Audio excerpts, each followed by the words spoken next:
Assalamualaikum warahmatullahi wabarakatuh. Kami dari kelompok 2 Public Relations yang beranggotakan Siska Ulfayati, Tiara Suci Anjani, Ulta Apriliana, Septia Wizar Anggriani, dan Niken Falah. Pada pertemuan kali ini, kita akan membahas materi tentang public relation pemerintah dari masa ke masa. Untuk mempersingkat waktu, langsung saja kita simak materinya. Kendali penerangan masa kolonial Belanda. Pada masa penjajahan Belanda, PR identik dengan fungsi penerangan. Pemerintah Belanda sendiri membentuk dinas penerangan untuk menyalurkan ide dan kebenaran menurut versi pemerintah kolonial. Selain itu, Belanda juga mengatur berita yang boleh dibagikan dan tidak berbahaya bagi pemerintah. Pemerintah Belanda membagi aktivitas pers menjadi dua jenis, yaitu resmi dan tidak resmi. Salah satu tujuan Belanda adalah membatasi kritik yang beredar melalui media cetak. Kritik dipandang dapat menjadi bumbu hasutan dan mengancam kekuasaan Belanda. Oleh sebab itu, Belanda membuat semacam program propaganda untuk menangkis kritik dari pribumi. Namun pada kenyataannya, usaha Belanda tersebut tidak berjalan mulus. Belanda sangat bertumpu kepada surat kabar untuk urusan penerangan. Java Courant adalah surat kabar resmi pemerintah Belanda. Surat kabar yang terbit sejak tahun 1828 ini dicetak oleh perusahaan percetakan bernama Lens du Carré. Selain mencetak Java Courant, perusahaan percetakan tersebut juga bertugas menerbitkan lembaran negara yang membuat undang-undang dan peraturan pemerintah atau Staatsblad. Peran penting dinas penerangan terlihat saat Belanda kalah dalam Perang Dunia I. Sebagai badan propaganda yang berdiri sendiri, dinas penerangan ditempatkan langsung di bawah pemerintahan gubernur jenderal. Pada awalnya, dinas penerangan bernama Regis Publicitatis Diens yang bertugas menyebarkan propaganda untuk meraup dukungan rakyat Indonesia. Pemanfaatan radio sebagai saluran berita turut mempengaruhi cara kerja dinas penerangan. Perang Dunia I mendorong Belanda menerapkan cara yang aman dan efisien untuk menjalin hubungan timbal balik dengan daerah jajahannya.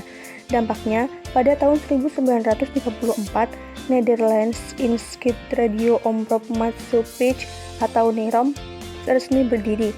NIROM merupakan perkumpulan radio swasta yang sifatnya semi-resmi milik pemerintah.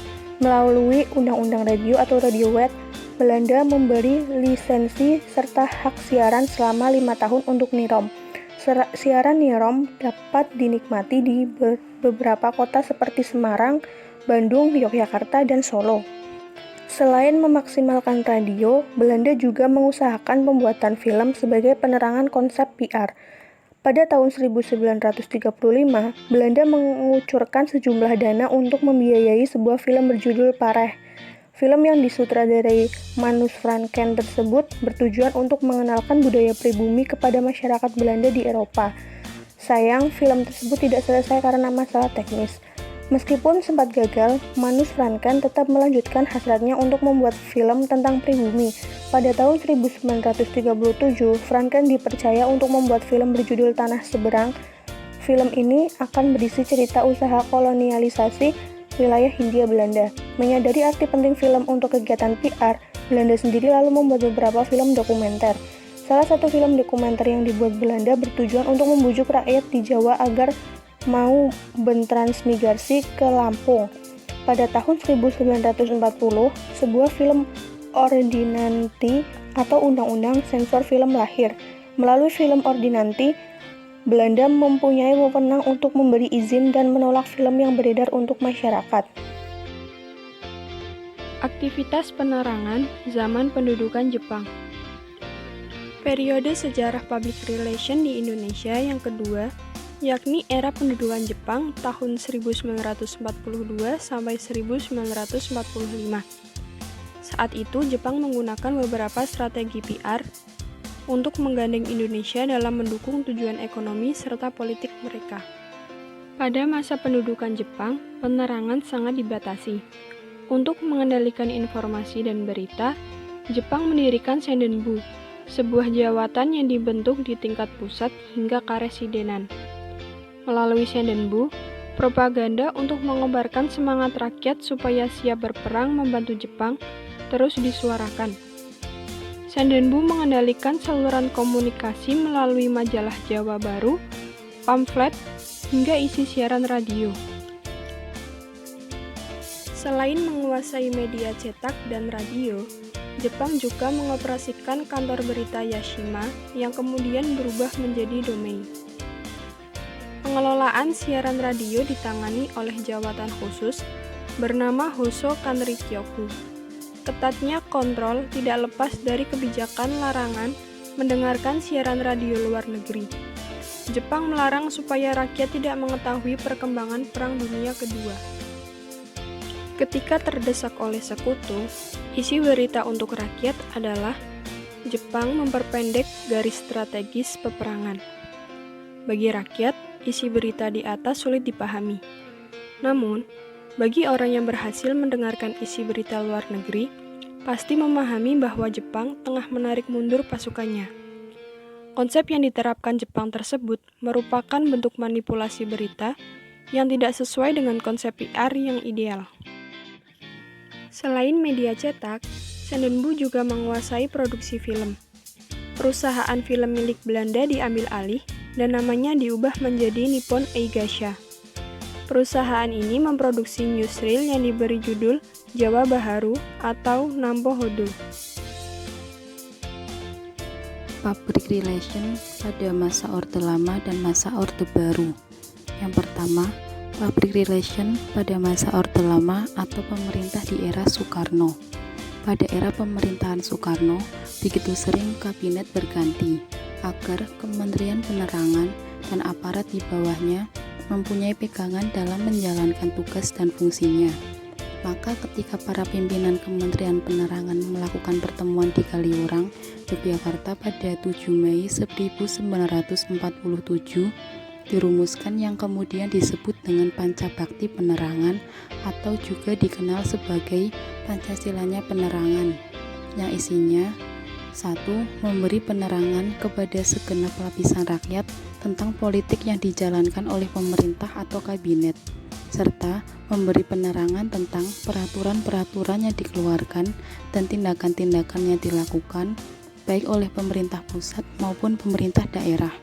Yang kedua, memberi penerangan dan memperdalam pengertian tentang ideologi negara atau Pancasila seperti termaktub dalam Undang-Undang Dasar.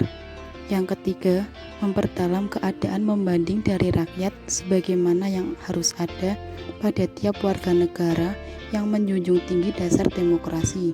Yang keempat, memelihara dan menyuburkan jiwa dan roh perjuangan rakyat untuk melaksanakan cita-cita negara. Dan yang terakhir, memperkenalkan ke luar negeri Republik Indonesia.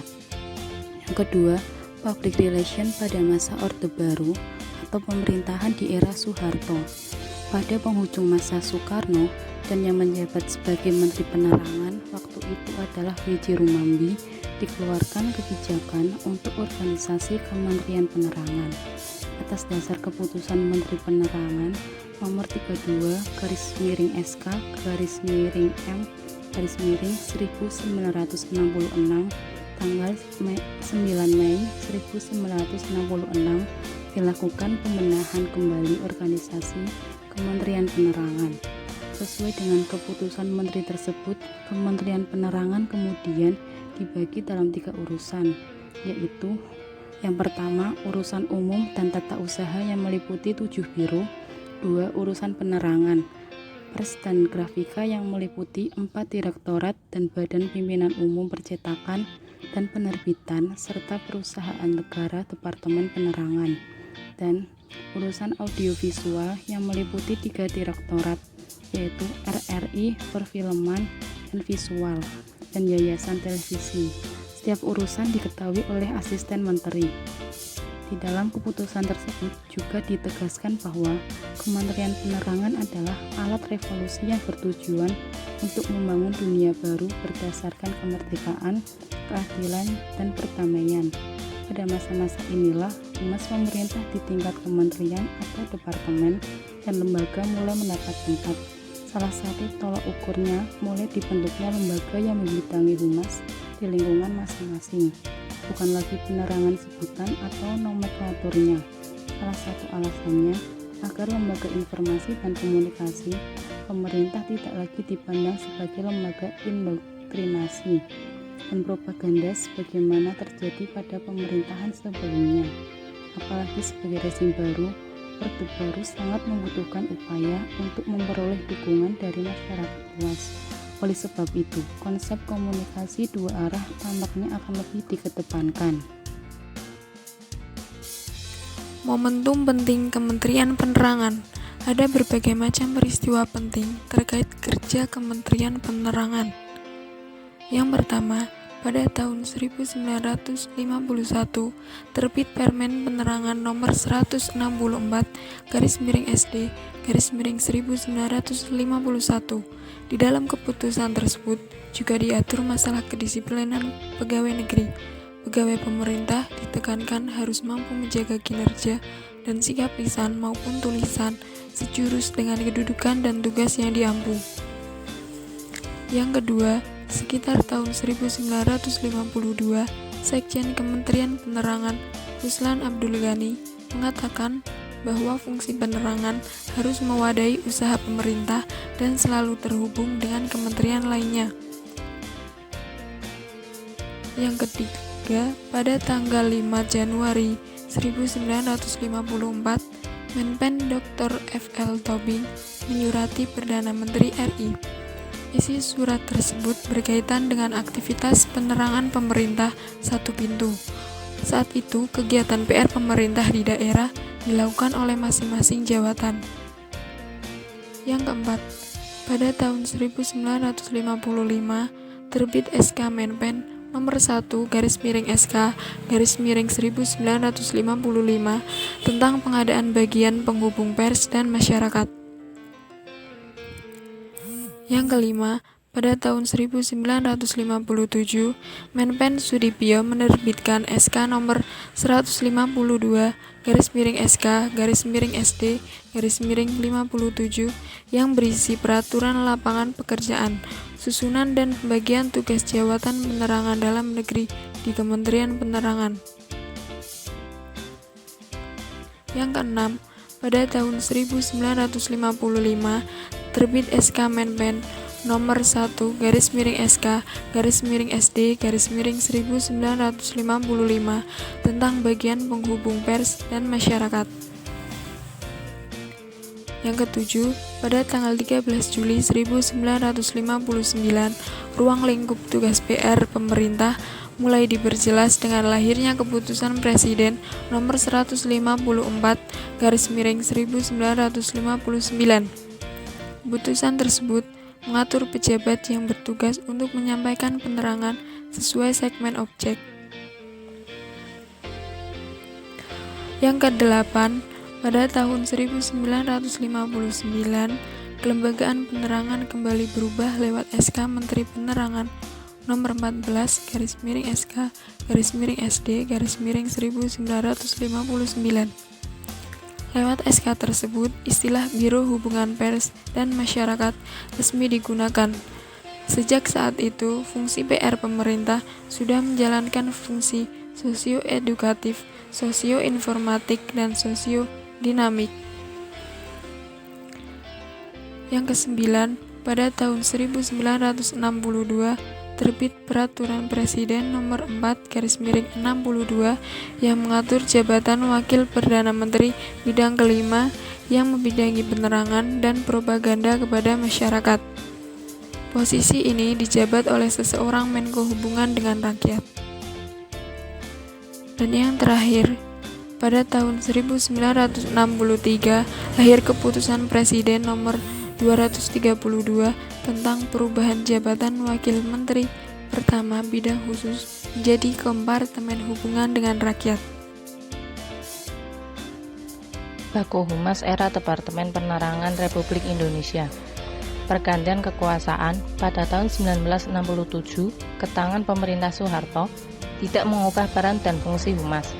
Bahkan selama masa pemerintahan Soeharto, 32 tahun, dibentuk lembaga Departemen Penerangan yang berfungsi sebagai juru bicara pemerintah dan memiliki kewenangan sangat luas sebagai pengontrol lalu lintas informasi, termasuk mengawasi pers. Dalam kondisi yang demikian, dapat kita lihat bahwa Humas belum sepenuhnya berfungsi sebagai penghubung kepentingan rakyat dan pemerintah. Komunikasi yang berjalan adalah komunikasi satu arah. Hal ini mengakibatkan opini publik tidak berkembang. Departemen Penerangan juga berperan sebagai koordinator organisasi kehumasan, yakni Bako Humas atau Bahan Koordinator Kehumasan. Dengan anggota adalah staf humas pemerintah di departemen atau lembaga pemerintah yang lain. Bako Humas dibentuk tahun 1971. Pada masa ini, rumusan fungsi humas dari Departemen Penerangan RI telah cukup lengkap sebagai berikut. 1. Yaitu melaksanakan hubungan ke dalam, yaitu pemberian pengertian tentang segala hal mengenai Departemen Penerangan terhadap internal publik kepada para karyawan. 2. Melakukan hubungan keluar, yaitu pemberian informasi tentang segala hal mengenai Departemen Penerangan terhadap eksternal publik atau masyarakat pada umumnya. 3. Yaitu melakukan pembinaan serta bimbingan untuk mengembangkan kehumasan sebagai medium penerangan. Yang keempat yaitu menyelenggarakan koordinasi, integrasi, dan sinkronisasi serta kerjasama kegiatan hubungan masyarakat untuk penyempurnaan pelayanan penerangan terhadap umum. Bako Humas era reformasi. Reformasi politik yang berlangsung sejak tahun 1998 berimplikasi pada pengakuan terhadap kebebasan berkomunikasi, yakni adanya pengakuan jaminan terhadap hak untuk memperoleh dan menyebarkan informasi sebagai bagian dari hak masyarakat untuk mendewasakan diri. Kebebasan ini terwujud antara lain dalam kebebasan pers dan lebih jauh juga adanya kebebasan untuk memperoleh informasi publik. Dengan adanya kebebasan ini, praktek humas yang dijalankan oleh organisasi pun harus siap mengantisipasi, terutama yang berkaitan dengan kebebasan pers, karena pers kini tidak lagi takut untuk membongkar praktek-praktek buruk perusahaan dan juga pemerintah. Humas tidak lagi bisa reaktif seperti pada masa lalu. Di samping itu, Humas juga harus siap melakukan dialog dengan berbagai organisasi buruh yang ada agar dapat mencegah terjadinya pemogokan oleh para karyawan. Hal lain yang juga sangat penting adalah adanya kebebasan untuk memperoleh informasi publik. Ini juga berimplikasi pada kesiapan petugas Humas untuk selalu welcome kepada mereka yang ingin mengetahui aspek-aspek yang boleh diketahui oleh publik. Jadi, era reformasi atau praktik Humas yang ada sekarang mestinya sudah mengarah pada model humanis simetris dua arah seperti yang diusulkan oleh Grunis sejak lebih dari 20 tahun yang lalu.